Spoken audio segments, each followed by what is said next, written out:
To find the coefficient of viscosity of a given liquid. जो भी given liquid हमें दिया होगा उसकी सांद्रता गुणांक हम कैसे फाइंड करें, ये है एक्सपेरिमेंट। और किसकी हेल्प से करना है? स्टोक के नियम की हेल्प से करना है, जो पिछली क्लास में डिस्कस किया था कि स्टोक का नियम क्या होता है। उसी को लगाकर हम यहाँ पर कोफिशिएंट ऑफ विस्कोसिटी फाइंड करेंगे। इसमें क्या क्या टेबल बनेगी, क्या क्या रीडिंग हमें नोट करनी है, थियोरेटिकली डिस्कस कर लेते हैं। तो समझते हैं। एक मैं यहाँ पर एक बर्तन बना देता हूँ। इसमें एक कोई भी बर्तन होता है, बड़ा ट्यूब होती है एक, जिसके अंदर वो लिक्विड भरा होता है। ये यहाँ पर इसके अंदर एक लिक्विड यहाँ पर भरा हुआ है। ये वो लिक्विड है जिसकी हमें कोफिशिएंट ऑफ विस्कोसिटी या हम कहें कि सांद्रता गुणांक हमें फाइंड करना है। इसके अंदर हम एक स्फेरिकल बॉल, स्टील बॉल कोई भी यहाँ पर लेंगे जिसके रेडियस आर है, कोई भी त्रिज्या इसकी आर है। और जब इसको लिक्विड में हम यहाँ पर ड्रॉप करेंगे तो ये अपने भार की वजह से जो mg भार इस पर है वो F बराबर mg, उसकी वजह से ये नीचे, जिसको हम कहते हैं ग्रेविटेशनल फोर्स भी कह सकते हैं, या इसका वेट W भी कह सकते हैं, ये फोर्स भी कह सकते हैं mg, ये ग्रेविटेशनल फोर्स भी हम इसको कह सकते हैं कि जो गुरुत्वाकर्षण की वजह से नीचे को ये उसमें गिर रहा है। साथ ही इस पर दो फोर्स को और काम करते हैं। एक तो इस पे ऊपर कोई फोर्स काम करता है हमारा, एक बायोएंट फोर्स, उत्प्लावन बल जिसको हम कहते हैं। जब अगर कोई लिक्विड में कोई वस्तु हम डालेंगे तो उस पर उत्प्लावन बल भी काम करता है, बायोएंट फोर्स भी काम करता है। और जब वो बॉडी नीचे गिरेगी तो उत्प्लावन फोर्स की डायरेक्शन ऊपर को होती है। एक और फोर्स ऊपर को काम करेगा और वो होगा विस्कस फोर्स, इस लिक्विड की वजह से जो होगा विस्कस फोर्स। तो तीन फोर्स इस पर हम ये काम करते हैं। और देखा जाता है कि जब ये गोली, स्टील बॉल इसकी लिक्विड के अंदर डाली जाती है तो गोली इसके अंदर कुछ समय तक चलने के बाद एक नियत वेग से चलने लगती है। उस नियत वेग को हम इसका सीमांत वेग कहते हैं। पहले स्टार्टिंग में उसका वेग बढ़ेगा, लेकिन एक टाइम ऐसा आ जाता है कि जब वो एक नियत वेग से गिरने लगती है। ऐसा कहाँ देखा जाता है कि जब भी हमारे कोई सोल्जर, जो सेना के जवान हैं, किसी फाइटर प्लेन से ऊपर से पैराशूट लेकर कूदते हैं तो स्टार्टिंग में उनकी स्पीड बढ़ती है, लेकिन एक टाइम के बाद भी वे कांस्टेंट वेलोसिटी से गिरने लगते हैं। तो वहाँ पर भी सीमांत वेग होता है। और इसका एप्लीकेशन सबसे बड़ा है वहाँ पर है जब हम इलेक्ट्रॉन का आवेश, चार्ज कैलकुलेट करते हैं। इलेक्ट्रॉन का आवेश कितना होता है? -1.6 × 10⁻19 कूलम। तो जब वो उसका चार्ज कैलकुलेट किया तो उसका एक्सपेरिमेंट का नाम था मिलिकन एक्सपेरिमेंट। तो मिलिकन एक्सपेरिमेंट में भी यही वहाँ पर लिया जाता है। तो ये मिलिकन एक्सपेरिमेंट में इलेक्ट्रॉन के चार्ज निकालने के लिए भी कैलकुलेट किया जाता है। कॉम्पिटिशन में काफ़ी पूछ लिया जाता है कि इलेक्ट्रॉन का चार्ज जो कैलकुलेट किया जाता है वो किस एक्सपेरिमेंट से किया जाता है, तो मिलिकन एक्सपेरिमेंट है वो। तो वहाँ भी इसका इस्तेमाल किया जाता है। और यहाँ पर हम किसी लिक्विड की कोफिशिएंट ऑफ विस्कोसिटी कैसे फाइंड करते हैं उसको हम यहाँ देख रहे हैं। तो इस पर ये जब ऊपर के दोनों फोर्स नीचे वाले के साथ जो बराबर हो जाता है, बैलेंस हो जाता है, तब वो एक नियत चाल से आगे गिरने लगता है। उसको हम सीमांत वेग कहते हैं। तो यहाँ पर जो इसका फॉर्मूला आता है कोफिशिएंट ऑफ विस्कोसिटी का वो ये है, ईटा इज इक्वल टू, तो ये फॉर्मूला हम इसमें यूज करेंगे। जहाँ पर ईटा क्या है? This is the coefficient of viscosity जो हमें फाइंड करना है इस एक्सपेरिमेंट के अंदर। किसी भी गिवन लिक्विड का, किसी भी विस्कस लिक्विड का, उस विस्कस लिक्विड को एक बर्तन में भर लेते हैं और उसमें स्टील बॉल डालते हैं। उसके आगे क्या करते हैं अब आगे समझें। आर यहाँ पर क्या है? This is the radius of ball, जो हम बॉल इसमें डाल रहे हैं उसकी रेडियस है, रेडियस ऑफ बॉल, जो भी स्टील बॉल हमने इसमें डाली है। रो एस यहाँ पर क्या है? Rho S, this is the density of solid. Solid कौन सा है? ये जो बॉल है, ये इसकी डेंसिटी यहाँ पर ये है, ये है डेंसिटी ऑफ बॉल। उसका घनत्व कितना है गोली का? यहाँ पर जो रो एल है, this is the density of liquid, density of liquid. और जी एक्सेलरेशन ड्यू टू ग्रेविटी है।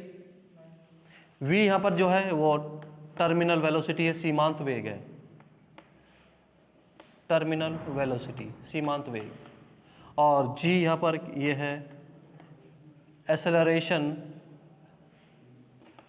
ड्यू टू ग्रेविटी, गुरुत्वीय त्वरण इसको हम बोलते हैं, ड्यू टू ग्रेविटी। तो ये सारी चीज़ इस फॉर्मूले के अंदर है। अगर हमें ये सारी चीज़ें पता चल जाए तो हम कोफिशिएंट ऑफ विस्कोसिटी आराम से फाइंड कर लेंगे। चलिए समझते हैं कि इसमें पहला जो हमें पॉइंट है वो क्या है, क्या क्या फाइंड करना है। सबसे पहला पॉइंट, आप इसमें डेंसिटी ऑफ या रेडियस आप फाइंड कर लीजिए, है ना। आप इसकी रेडियस फाइंड कर सकते हैं, रेडियस, इसको स्मॉल आर हम कह रहे हैं, ये फाइंड करेंगे। इसके लिए एक टेबल बनानी पड़ेगी आपको। रेडियस आप स्क्रू गेज की हेल्प से फाइंड कर सकते हो। कोई भी स्टील बॉल, छोटी सी बॉल है, उसको आप स्क्रू गेज से उसकी रेडियस निकाल सकते हो। तो उसके लिए टेबल बनेगी। तो यहाँ से आप इस टेबल की हेल्प से जो स्टील बॉल दी होंगी छोटी छोटी, उसकी त्रिज्या निकाल सकते हो, उसकी रेडियस निकाल सकते हो। लीस्ट काउंट पता होनी चाहिए स्क्रू गेज की क्या है, बिल्कुल, जो पहले कुछ एक्सपेरिमेंट में हम बता चुके थे। ऑपरेट भी आप कर सकते हो, ये बड़ी चीज़ नहीं है। तो यहाँ से आप एक स्टील बॉल लेंगे या दो लेंगे, अलग अलग त्रिज्या की लेंगे, तो वो एक्सपेरिमेंट को रिपीट करने के लिए अलग अलग रेडियस की भी बॉल ली जाती हैं। तो सभी की रेडियस निकालनी होगी। पहले एक बॉल के लिए सारा काम करना पड़ेगा, फिर दूसरी बॉल के लिए करना पड़ेगा, ऐसे। और सर्कुलर स्केल रीडिंग लेंगे, टोटल रीडिंग निकालेंगे, main scale reading plus circular scale reading into its least count. तो ये रीडिंग उसकी जो भी आएगी सेंटीमीटर में आ जाएगी। उसके बाद रेडियस फाइंड कर देंगे, जो डायमीटर है उसका आधा कर देंगे तो त्रिज्या आ जाएगी, और उसको बाद में मीन निकाल लेंगे। तो ये हुआ। तो ये तो रेडियस फाइंड करने के लिए हुआ। आगे ये हम डेंसिटी ऑफ बॉल निकाल सकते हैं। सेकंड जो इसकी कैलकुलेशन है वो डेंसिटी ऑफ बॉल आप यहाँ से कैलकुलेट करेंगे, और इसको आप सेंटीमीटर पर ग्राम पर सेंटीमीटर क्यूब में निकालिए, क्योंकि यूनिट आप एक ही जैसी रखिए। अगर आप सेंटीमीटर में कोई चीज़ लेके चल रहे हैं तो या तो सीजीएस यूनिट लेके चलिए या एमकेएस यूनिट लेके चलिए, तो सारी एक ही यूनिट बनानी हमें पड़ेगी, नहीं तो आंसर गलत आएगा। उसके बाद तीसरी इसमें चीज़ है कि डेंसिटी ऑफ लिक्विड, ये हमें फाइंड करना पड़ेगा। डेंसिटी ऑफ लिक्विड, इसकी भी हमें डेंसिटी ऑफ लिक्विड को ग्राम पर सेंटीमीटर में हमें यहाँ से क्यूब में निकालना पड़ेगा। ये काम करना पड़ रहा है। अब डेंसिटी कैसे फाइंड करेंगे? अगर कोई भी स्टील बॉल आपको दी है तो पहले उसका वेट कर लो। वेट कर जब हम कर लेंगे तब उसका हम वॉल्यूम निकाल सकते हैं। वॉल्यूम कहाँ से निकलेगा? जो त्रिज्या में पता चल गई है, क्योंकि स्फेरिकल ली है तो उसका आयतन निकालना आसान है। 4/3 पाई आर की क्यूब कर देंगे और उसका वेट कितना है वो कर देंगे तो डेंसिटी आ जाएगी। अब लिक्विड की डेंसिटी हम यहाँ से कैसे फाइंड करेंगे? अब पहले हमें वो कितना लिक्विड है उसको वेट करें, और जब वेट कर लें तो उसको ऐसे बर्तन में रख के वेट करें जिसका आयतन उसको पढ़ सके हो। कुछ ऐसी ट्यूब ले लो जिस पे मार्क हो कि कितना इसमें आयतन उसका क्या है। आयतन आप किसी भी लिक्विड का आयतन निकाल सकते हो। बहुत सारी छोटे छोटे केमिस्ट्री लैब में भी कुछ बर्तन होंगे जिसमें माप लिखी रहती है 50 ml 100 ml, तो वो एक्चुअली उसका वॉल्यूम होता है।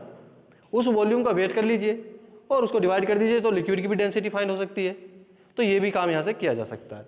इसके बाद आता है सबसे बड़ा काम जो है यहाँ पर टर्मिनल वेलोसिटी फाइंड करना। Acceleration due to gravity constant है, आप 9.8 या सीजीएस में 980 रख सकते हो या 981 रख सकते हो सेंटीमीटर पर सेकंड स्क्वायर।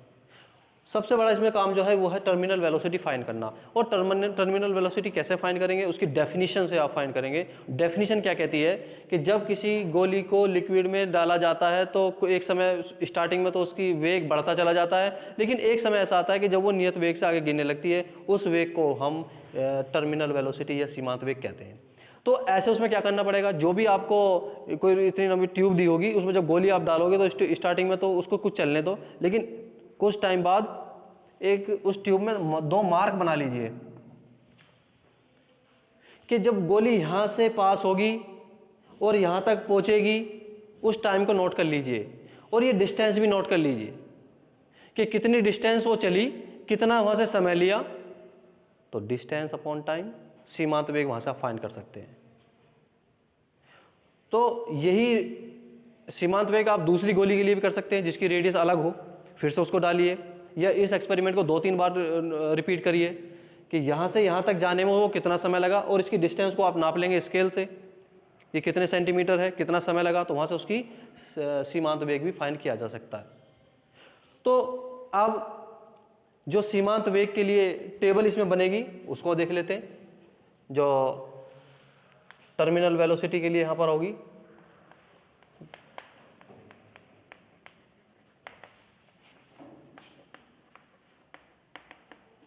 इसके लिए भी एक यहाँ पर टेबल बनाएंगे, सीरियल नंबर 1 2 3। पहले डिस्टेंस देख लेंगे कितनी है, इसको सेंटीमीटर में रखेंगे। उस डिस्टेंस को चलने में कितना समय लिया, टाइम यहाँ नोट कर लेंगे स्टॉप वॉच से या घड़ी से, ये सेकंड में यहाँ पर टाइम आ जाएगा। तो फिर यहाँ से आप टर्मिनल वेलोसिटी फाइंड कर सकते हैं। टर्मिनल वेलोसिटी यहाँ से कैलकुलेट की जा सकती है, वही सेंटीमीटर पर सेकंड में आप यहाँ से फाइंड कर सकते हैं। फिर इसका मीन आप निकाल लेंगे, जो भी यहाँ से टर्मिनल वेलोसिटी आएगी वो मीन टर्मिनल वेलोसिटी आप यहाँ से फाइंड कर सकते हो। तो ये थियोरेटिकल इसका पार्ट हुआ। एक बार मैं फिर से रिपीट कर देता हूँ, इस एक्सपेरिमेंट को करने के लिए क्या क्या करना पड़ेगा। सबसे पहले जो बर्तन है उसमें वो लिक्विड ले लीजिए जिसकी हमें कोफिशिएंट ऑफ विस्कोसिटी फाइंड करनी है। उस पर 2 मार्क कर लीजिए नीचे की तरफ को, कि पहले गोली कुछ डिस्टेंस चल ले, उसके बाद जब वो ये वाली डिस्टेंस कवर करे तो वहाँ पर वो डिस्टेंस और टाइम नोट कर लीजिए, वहाँ से उसकी टर्मिनल वेलोसिटी फाइंड हो जाएगी। यहाँ पर ये फॉर्मूला हमें यूज़ करना है, ईटा इक्वल टू 2/9 r², और यहाँ से rho S minus rho L. Rho S क्या है, this is the density of solid जो स्टील बॉल है। रो एल क्या है, this is the density of liquid, और जी यहाँ पर एक्सेलरेशन ड्यू टू ग्रेविटी, और वी है टर्मिनल वेलोसिटी। ये सारी चीज़ हमें कैलकुलेट करनी है। तो यहाँ पर रेडियस के लिए हमने ये टेबल बनाई है जो हम स्क्रू गेज से फाइंड करेंगे उसकी radius. Density of liquid, density of solid, उसको वेट करेंगे, उसको वॉल्यूम फाइंड करेंगे, डिवाइड कर देंगे, डेंसिटी ऑफ लिक्विड आ जाएगी। यहाँ पर density of liquid, density of solid यहाँ से आ जाएगी, डेंसिटी ऑफ लिक्विड यहाँ से कैलकुलेट करेंगे। उस किसी लिक्विड को एक ऐसे बर्तन में ले लीजिए जिसका ml में हम नाप सकें कि 50 ml है या इतना ml ही एक वॉल्यूम होता है। ml को सेंटीमीटर क्यूब में भी कन्वर्ट कर सकते हैं यूनिट कन्वर्टर की हेल्प से, और उसका लिक्विड का कितना वेट है उसको अलग से वेट कर सकते हैं, तो वहाँ से भी इसकी डेंसिटी फाइंड हो सकती है। देन टर्मिनल वेलोसिटी हम फाइंड करेंगे। टर्मिनल वेलोसिटी फाइंड करने का वो भी मैंने तरीका बता दिया, उसकी टेबल यहाँ पर है। तो इस तरह से ये काम हमें करना है, और कैसे इसको रिपीट करते हैं चलिए लैब में हम इसको समझते हैं।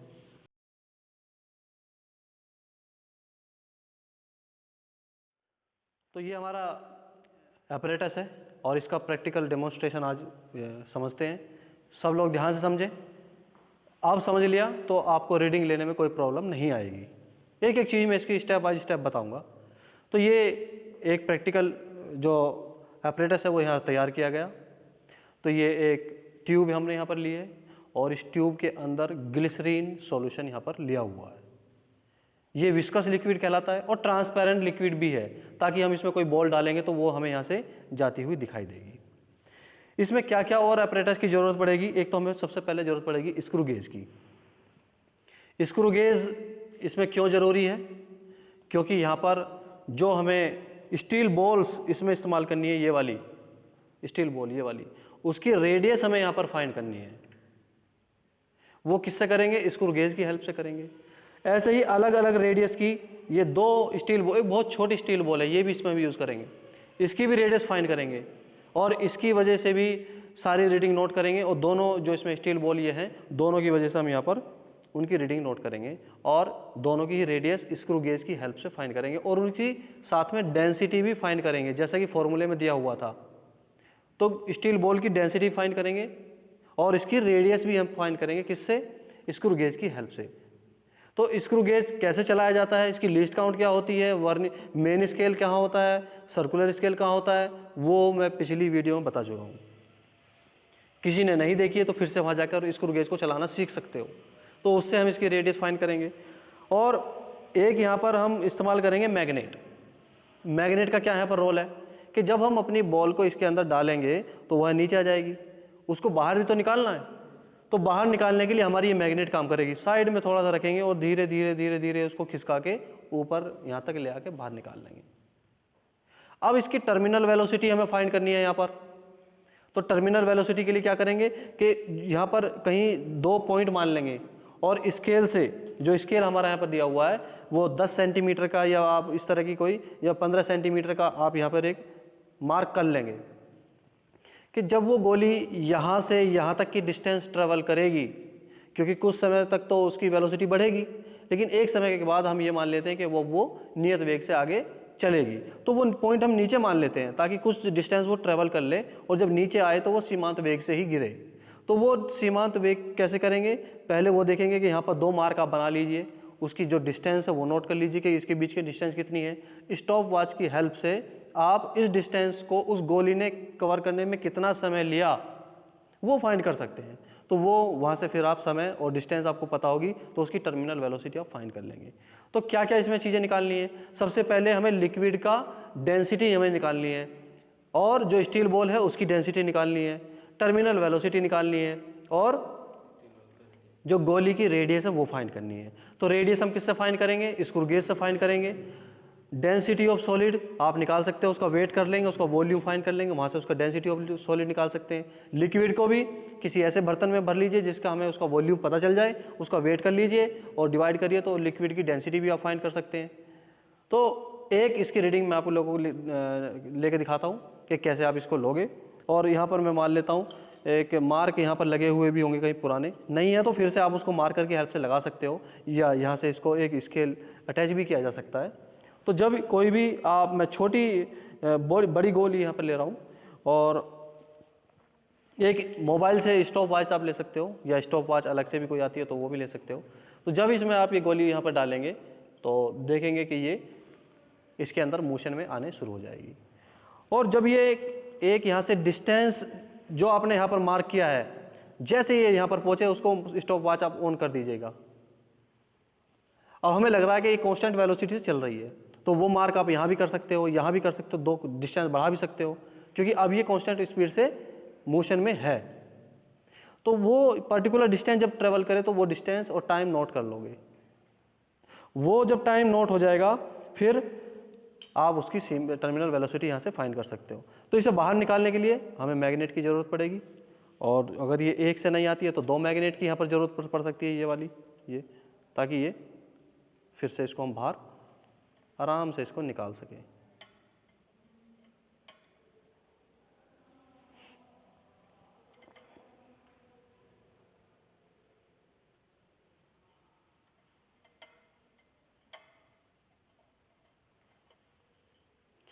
तो कुल मिला के इस तरह से आप उसकी मैग्नेट की हेल्प से इसको बाहर निकाल सकते हैं। ठीक, तो ये एक्सपेरिमेंट है। तो इसका जो रोल है वो सिर्फ टर्मिनल वेलोसिटी निकालने का रोल है।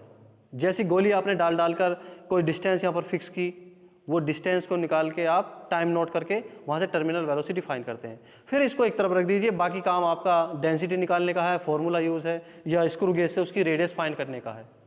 इस एपरेटस से सिर्फ आप क्या काम करोगे, इस एपरेटस से आप सिर्फ उसकी टर्मिनल वेलोसिटी ही फाइंड करनी है। यहाँ पर गोली डालिए, एक डिस्टेंस मार्क बना दीजिए, वो कितनी डिस्टेंस चली, कितना टाइम हुआ, वहाँ से वेलोसिटी निकालिए, 1 बार डालिए, 2 बार डालिए, 2-3 बार रिपीट करिए उसको।